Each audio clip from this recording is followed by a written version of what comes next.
김정은 제1위원장의 신임을 꾸준히 받았던 김양건 통전부장이 교통사고로 사망했습니다. 우리 정부는 통일부 장관 명의로 조의를 표했는데요. 대남 분야를 총괄하고 있는 인물이 사망하면서 남북 관계에는 어떤 영향을 미칠지 주목되고 있습니다. 고려대 북한학과의 송봉성 교수, 국가안보전략연구원의 이수석 박사와 함께 자세한 얘기 나눠보겠습니다. 어서 오세요. 예, 안녕하세요. 안녕하십니까. 네, 북한은 김양건 통전부장의 사망을 긴급 보도를 하면서 추모 분위기를 띄웠는데요. 김양건의 사망과 관련한 북한의 보도를 먼저 본 후에 대담을 시작하겠습니다. 김양건 농지는 교통사고로 저체 백사 2015년 12월 29일 6시 15분에 73살을 일기로 애석하게도 서고하였다. 김양건 농지는 위대한 수령 김일성 동지와 위대한 용도자 김정일 동지의 충직한 혁명 전사이며 경야는 김정은 동지의 가장 가까운 전후 견실한 혁명 동지이다. 네, 교통사고로 사망한 김양건 비서, 우리에게도 좀 낯익은 인물입니다. 가장 가깝게는 지난 8월에 남북 고위급 접촉에 북측 대표로 왔었잖아요. 어떤 인물인지 좀 더 자세하게 설명을 좀 해주시죠. 네, 김양건 비서는 42년생입니다. 만 73세이고 네. 김일성 종합대학 불어과를 졸업했습니다. 그리고 주로 이제 국제통이라고 해서 국제부에서 근무를 했습니다. 과장부터 시작해서 부부장 이렇게 맡다가 97년도에 네. 노동당의 국제부장을 역임했습니다. 그리고 2010년도에 당 비서가 되었고 정치국 후보위원이 되었다가 2015년 올해 당 정치국 정위원으로 이제 습격되었습니다. 그리고 김양건은 우리에게 많이 알려져 있는 것이 지난 2007년도 14 정상회담 때 네. 김정일 옆에서 바로 단독으로 이제 수행해서 우리에게 많이 알려져 있었죠. 네. 그 이후에도 중요한 남북 관계에서 남북 대화라든가 또 개성공단 파행 뭐 이런 일이 있으면 김양건이 늘 어김없이 나타났고 작년도 인천 아시아 게임에서는 황병서하고 최룡해하고 김양건 이 3인방이 인천에 등장해서 우리에게 네. 굉장히 많은 관심을 그랬죠. 끌었었고 예. 또 올해는 아까 방금 말씀하셨듯이 2.25 합의 때 2+2 회담 때 주역으로서 우리에게 널리 알려진 인물입니다. 네. 어떻게 보면 대남 정책에 있어서 많은 부분을 관여하고 있었던 인물이라고 볼 수가 있을 것 같은데, 김양건의 집안과 김정은의 가족이 상당히 가까웠다라는 얘기가 있었습니다. 김정은이 김양건의 부인에게 이모라고 부른다라는 보도도 눈에 띄던데요. 어느 정도나 가까운 겁니까? 김정은이가 이제 제1위원장으로 되기 전에서부터 이 양쪽 집안이 굉장히 가까워가지고 네. 늘 김양건의 부인이 김정은을 갖다가 케어를 했다고 그래요. 상당히 김정은이를 좋아했다 그러고, 특히 이제 보면은 이설조하고 김양건이 부인하고도 상당히 사이가 최근에 와서 여러 가지로 나타나는 게 좋은 관계로 이렇게 보여지고, 또 이제 김양건이 자신이 상당히 어떻게 보면 객관적으로 보면 숙청할 뻔도 했었는데, 네. 전에 싱가포르에서 왜 임태희 대통령 비서실장하고 이제 김양건이하고 왜 비밀회담 정상회담 준비하느라고 그때 만났었죠. 그것이 이제 대통령 이명박 대통령이 책으로 만들어서 출판을 해가지고 그게 네. 이제 공개가 돼가지고 김양건이가 그 당시에 이제 회담 당시에 자기가 이제 빈손으로 가면 죽는다 하는 이런 소리를 해서 한때는 조사도 받고 그래서 네. 이 김양건이가 아마 저런 정도면 숙청될 것이다 이렇게 생각을 했는데, 숙청되지 않고 건재하다 이런 거 여러 가지만 보더라도, 또 이제 우리가 과거에 보면은 이 김정은이 황병서마저도 김정은이 앞에서는 발발 기잖아요. 조금 앞에 가다가도 멈칫해가지고 뒤로 물러서고 그런 형편인데, 네. 지금 보면은 김양건이는 물론 오랫동안 해서 유연한 면도 있지만은 보면은 상당히 유연하면서도 건방진 게 김양건이가 이 김정은이한테 네. 그런 것을 본다면은 상당히 밀착 관계가 아닌가 이렇게 생각이 됩니다. 네. 예, 예. 상당히 신입이 두터웠다. 예, 이렇게 그렇게 볼 수 있겠죠. 볼 수 있을 것 같은데요. 그런데 그 사고가 나서 사망을 한 게 교통사고로 사망을 했습니다. 북한에서는 유독 거물급들이 이런 교통사고로 위장을 해서 숙청을 당하는 경우가 비일비재했다고 하는데요. 이번에도 그러진 않을까라는 얘기들도 나오거든요. 뭐 가능성이 있다고 보십니까? 예, 과거에 김일성, 김정일 시대에는 이제 교통사고로 사망한 고위 간부들이 종종 있었습니다. 뭐 김정일 시대만 하더라도 2010년에 당시 최고 실세였습니다. 이재강 당 조직 지도부 제1부부장인데 네. 이 사람은 장성택하고 같이 이제 그 권력을 경쟁할 정도의 최고 이제 파워맨인데 교통사고로 사망했고 2009년대도 이제 그 강원도당 이제 비서가 또 그 교통사고로 사망했고 또 2003년도에 김용순 당시 또 대남 비서였자 최고 실세였는데 이 사람 역시 교통사고로 이제 사망했는데 네. 그래서 김정일 시대는 어떻게 교통사고로 위장한 그 타살이 아니겠냐 그런 이제 얘기가 많았는데 최근 그 김정은 시대에 와서 어떻게 보면 우리 교통사고로 사망한 것이 지금 거의 이제 보기 드문 케이스인데 과연 김정은 시대에도 이것이 굳이 교통사고로 위장을 해서 타살할 필요가 있을까? 왜냐하면 뭐 장성택이라든가 현영철도 그냥 그 처형하다시피 해서 네. 공포 통치를 했는데 김정은이 마음만 먹으면 얼마든지 그 사람을 뭐 가택 연금시키든가 뭐 당 비서직에서 해임을 시킨 다음에 그다음에 과거 2012년 5월에 이영호 총참모장을 숙청하듯이 네. 그 김양근을 그냥 숙청하면 되는데 굳이 뭐 교통사고까지 복잡하게 위장을 해서 타살시킬 이유가 없고 또 그렇게 숙청한 사람을 이렇게 국가장의위원회를 구성해서 네. 김정은이 직접 장의위원장을 맡아가면서 또 전 당정군의 고위 간부들로 이제 장의 명단이 구성돼. 그래서 이것은 타살로 보기에는 좀 부적절하지 않겠는가.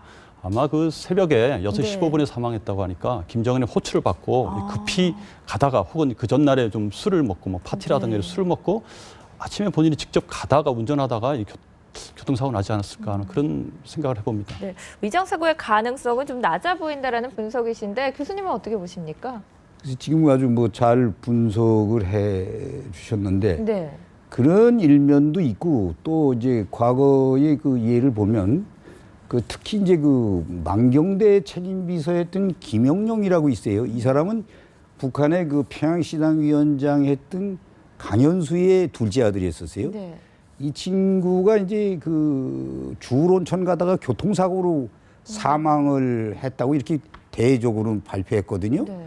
근데 나중에 알고 보니까 가족 네 분이 생겨가지고 아들이 총으로 이 김영룡 그 자기 아버지 어머니를 다 살해하고 그런 게 이제 밝혀진 적도 있어요. 근데 이런 걸 이제 교통사고라고 이렇게 얘기를 네. 했어요. 그리고 뭐 과거에 또 대남 비서들 보면은 지금도 말씀을 하셨지만 그 유장식이라는 사람 또 뭐 김용순이라는 사람 그다음에 뭐 지금 이 조직 지도부 이 이재강이 또 뭐 이 김치구 이 조직 지도부 부부장 이런 사람들 다 이제 그 교통사고로 전부 돌리는데 네. 그래서 이상한 점도 상당히 있습니다. 지금 뭐 분석을 잘해서 새벽에 이제 평양이 그 대개 전기 사정이 좋지 않아 가지고 저녁에 이제 일찍 가로등을 소등을 하고 네. 또 뭐 새벽에도 상당히 그 늦게 이제 불을 켜는 새벽에 뭐 안 켜겠죠.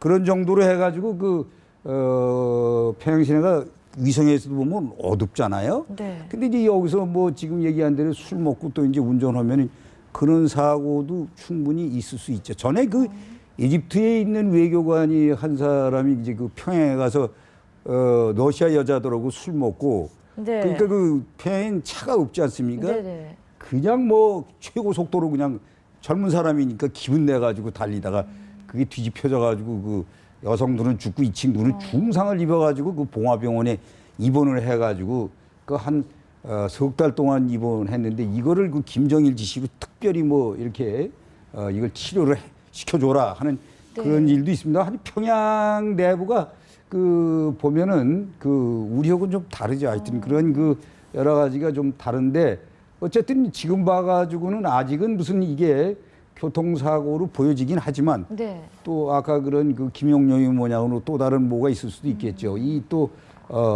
북한은 뭐 보위부라는 게 또 이게 또 좀 별다른 기구가 있으니까 항상 사찰하고 요시하는 기관이 있으니까 좀 다르긴 하죠. 네.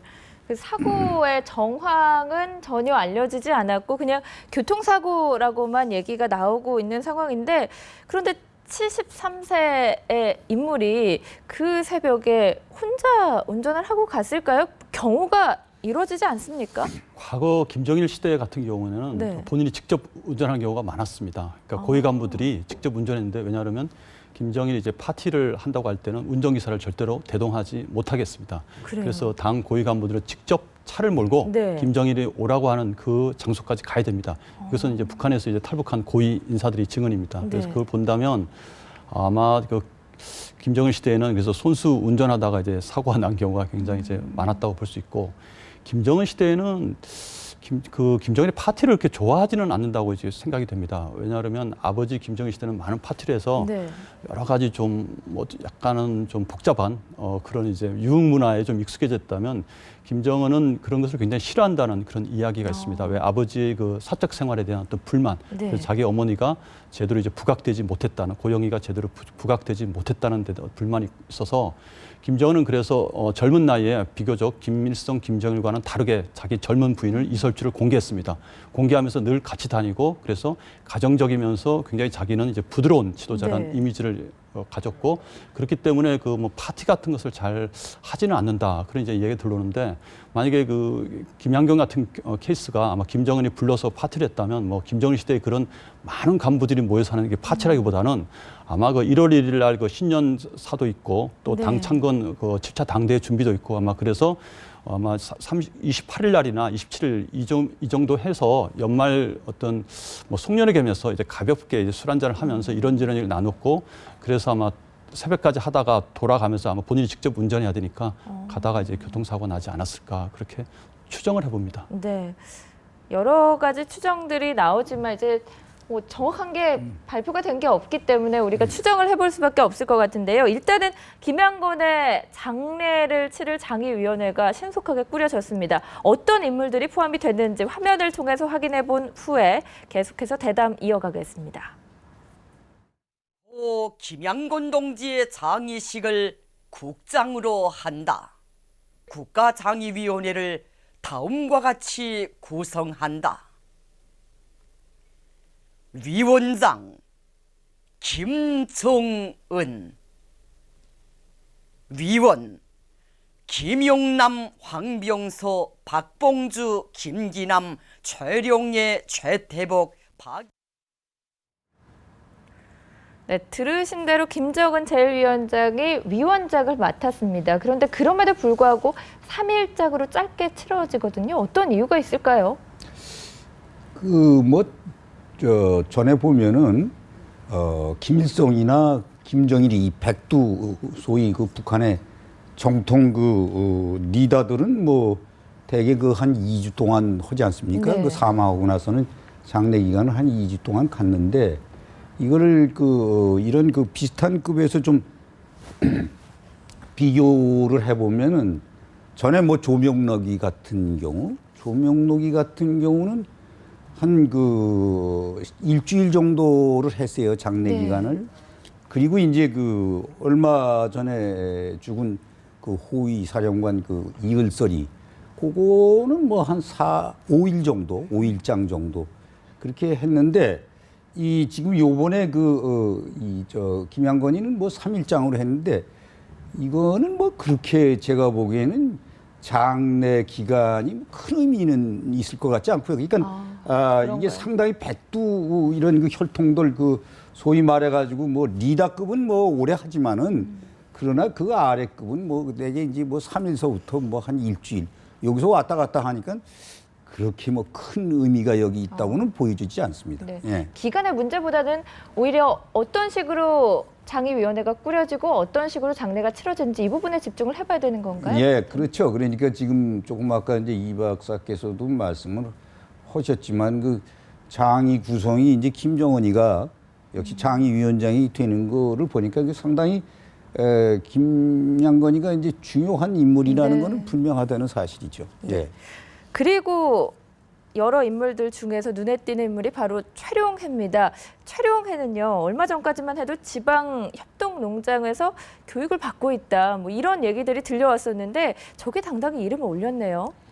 예, 그렇습니다. 이 장위 명단을 보니까 네. 굉장히 높은 순서에 와 있습니다. 보니까 아까 잠깐 이제 방송에서 나왔지만 김정은, 김영남, 황병서 이후에 5번째로 최룡해가 그러니까 김정은까지 포함하면 이제 6번째인데 네. 그 다음에 거론되는 인물이 최토복 그 최고인민회 의장입니다. 네. 그 다음에 박영식 그 인민무력부장, 이영길 총참모장 이렇게 군부의 최고 2인자, 3인자가 최룡해 바로 뒤에 거론되어 있습니다. 그렇게 네. 본다면 최룡해는 이제 확실히 이제 복권되었다라고 생각되면서 혁명한 교육 받기 이전의 지위를 이제 회복하지 않았나. 그때도 지금 6번째였잖아요. 거의 뭐 한 5번째, 6번째 네. 이제 불릴 때가 많습니다. 김양건은 지난번 일설 그 장례식 때 보니까 14번째 이제 불려졌는데 최룡해가 훨씬 더 높은 위치에 있는 거죠. 그래서 보니까 2달 만에 복권된 것으로 이제 보여지고 네. 그래서 그 아마 이렇게 되기까지는 그 빨치산 세대, 2세대 그 아버지가 그 최현이라고 김일성과 같이 소위 말하는 같이 운동을 같이 했던 뭐 그런 이제 인물이기 때문에 그런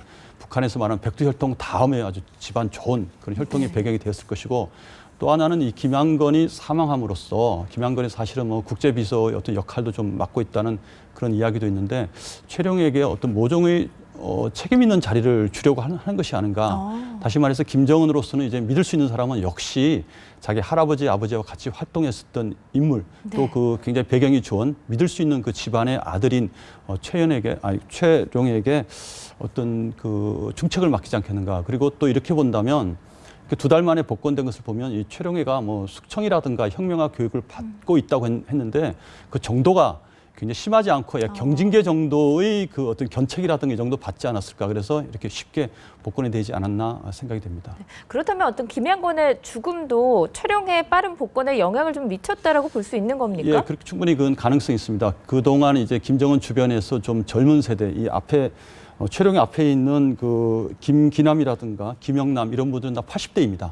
그래서 박봉주 내각 총리가 있고 내각에는 박봉주가 있고 그다음에 네. 당에서는 그다음으로 젊은 사람이 이제 김양건이었는데 73세가 사실 젊은 나이는 아닌데 북한 그 어떤 고위 간부들 연령으로 보면 그래도 한 중간 정도에 해당됩니다. 여기 이제 최룡해가 굉장히 북한의 고위 간부들의 평균 연령에 비해서는 젊은 나이기 때문에 최룡해를 적극 기용하면서 김정은 시대를 5년차 집권 맡고 있는 김정은 시대를 같이 운영해 나가려는 그런 포석이 아닌가 생각됩니다. 네, 교수님, 이제 가장 큰 관심은 이 김양건의 빈자리를 누가 대체할 것인가 이 부분입니다. 아무래도 대남 부분 전반을 관장하고 있었기 때문에 어떤 인물이 오느냐 우리로서도 중요할 수밖에 없을 것 같은데요. 예, 남북 관계에서 이제 제일 중요한 게 이제 통전부장이니까 네. 또 대남비서.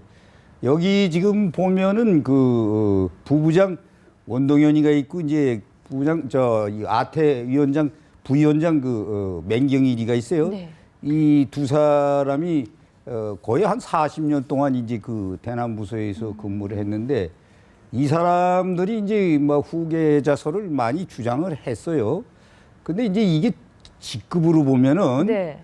부부장급이기 때문에 이게 바로 지금 대남 비서 자리, 이 부총리 자리란 말이에요.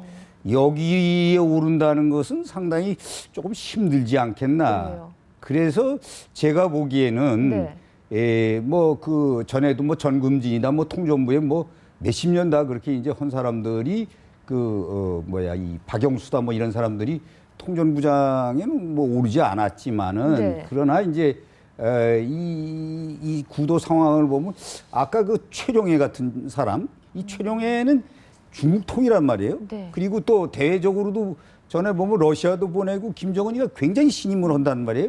그러니까 대외 관계, 대남 관계를 이 최룡해가 상당히 할 수가 있어요. 그래서 혹시 또 대남 관 비서를 최룡해를 시키지 않을까 이런 생각도 해봅니다. 뭐 전에들 그 과거에 저걸 보면은 뭐 허담 같은 사람도 뭐 외교부장 하다가 뭐 대남 비서 이렇게 시키고 그러니까 네. 이것은 뭐 두고 봐야 알겠지만은 뭐 원동현이가 된다는 얘기를 제일 많이 하는데 제가 보기에는 상당히 좀 급수로 맞지 않는 게 아닌가 이런 생각을 해봅니다. 네. 예. 꼭 통전부에 있었던 인물이 뭐 예, 직급이 예, 예. 높아질 가능성보다는 다른 인물에서 찾을 수도 있다 이런 말씀이신 예, 거죠? 그러니까 최룡해가 먼저 뭐 그 군인이 아니고 민간인 아닙니까? 그 사람이 뭐 총참모장도 시켰으니까 그건 뭐 김정은이 지 입맛대로 천방지축으로 어떻게 보면 계급도 올렸다 내렸다 그리고 지 멋대로 모든 걸 인사를 하는 사람이니까 아마 그런 가능성이 상당히 많지 않은가 이렇게 생각을 해봅니다. 네, 예. 우리 정부도 김양건 사망에 통일부 장관 명의로 조의를 표했습니다. 이게 적절했다고 보십니까? 어떻게 보시나요? 뭐 어느 정도 적절한 조치라고 생각됩니다. 왜냐하면 김양건은 남북 대화에 깊숙이 관여했고 또 김양건을 실제로 만나본 사람들이 그 증언에 따르면 네. 굉장히 온화하고 부드럽고 굉장히 합리적인 성품의 그런 사람이라고 이제 평가를 하고 있습니다. 그리고 김양건은 군부 지도자들과 달리 이 대남 도발에 직접적인 어떤 관여를 하지 않았습니다. 주로 남북 협상이라든가 교류 협력할 때 이제 나타났고 또 위기시마다 나타나서 남북 교류 협력의 어떤 물꼬를 텄었던 그런 인물이라고 볼 수 있습니다. 네. 그렇기 때문에 우리 정부로서는 또 지난 2+2 회담 그 8.25 합의 또 당사자 회담 당사자로서 나오지 않았습니까? 그래서 우리 정부로서는 그 앞으로 남북 관계 개선을 위해서 이런 그 대남 관계 사업에 그게 오랫동안 그 해왔었고 네. 또 남북 대화를 물꼬를 텄었던 그 나름대로 역할했었던 그 김양건에 대해서 뭐 어느 정도 조의를 뭐 조전을 보내는 것은 뭐 그렇게 뭐 적절치 못한 행동은 아니다 이렇게 생각이 됩니다. 네, 김양건은 말씀하신 것처럼 온건파로 분류가 되던 인물입니다. 그렇기 때문에 김양건의 부재 그리고 추후 이 자리에 올 인물도 중요하겠지만 어떤 식으로 남북 관계가 전개될지도 궁금한데요. 어떻게 전망하고 계십니까? 제가 보기에는 뭐 북한은